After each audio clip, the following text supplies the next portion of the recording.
ஆக்கிரமிப்பில் இருந்த நாகாத்தம்மன் கோவிலை அகற்றியதால் அங்கிருந்த பெண்கள் சாமி ஆடியதில் பரபரப்பு ஏற்பட்டது.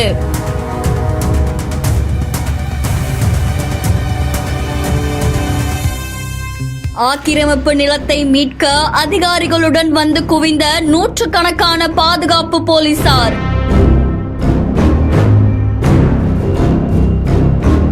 அகற்றப்பட்ட சாமி சிலையுடன் சில பெண்கள் அழும் காட்சி பலரையுமே அதிர்ச்சிக்குள்ளாகியிருக்கு.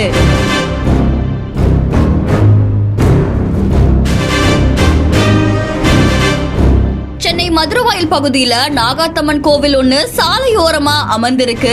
இதனால கோவில் தன்னுடைய வீட்டுக்கு முன்னாடியே ஆக்கிரமிப்பு செய்யப்பட்டிருக்கு அப்படின்னு சொல்லி சாந்தி முனிரத்தினம் அப்படின்றவரு சென்னை உயர் நீதிமன்றத்துல வழக்கு ஒண்ணு தொடர்ந்ததா கூறப்படுது. இந்த வழக்கை விசாரிச்ச நீதிமன்றம் ஆக்கிரமிப்பு நிலத்தை மீட்டு கோவிலை இடிக்கிறதுக்கு உத்தரவிட்டிருக்காங்க அப்படின்னு கூறப்படுது. இந்த உத்தரவின்படி சில நாட்களுக்கு முன்னாடி கோவில் ஆக்கிரமிப்பு அகற்றத்துக்காக மாநகராட்சி அதிகாரிகள் அங்க வந்ததா சொல்லப்படுது.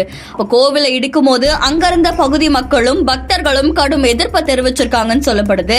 இதனால தேர்தல் நேரத்துல கோவிலை இடிக்க வேணாம் அப்படின்னு சொல்லி அதிகாரிகள் அங்கிருந்து திரும்பி போனதா கூறப்படுது. இதை தொடர்ந்து அங்க திரண்டு போராடின பக்தர்கள் கோவிலை இடிக்க வழக்கு தொடர்ந்த சாந்தி அப்படின்றவருடைய வீடும் 4 அடி ஆக்கிரமிப்புல தான் இருக்கு அப்படின்னு சொல்லி அதையும் இடிக்கணும் அப்படின்னு சொல்லி குற்றம் சாட்டி இருந்ததா கூறப்படுது. இந்த நிலையில ஆக்கிரமிப்பு நிலத்தை மீட்கிறதுக்காகவும் கோயிலை இடிக்கிறதுக்காகவும் நூற்றுக்கணக்கான போலீசார் பாதுகாப்பு அதிகாரிகளோட வந்திருக்காங்க. அதை தொடர்ந்து கோவிலையும் ஆக்கிரமிப்பு இடத்துல இருந்த அந்த வீட்டுடைய முன்பகுதியையும் அகற்றினதா சொல்லப்படுது. இந்த நிலையில தான் கோவிலை இடிக்கும் போது அங்கிருந்த பகுதி மக்கள் கூடி எதிர்ப்பு தெரிவிச்சிருக்காங்க.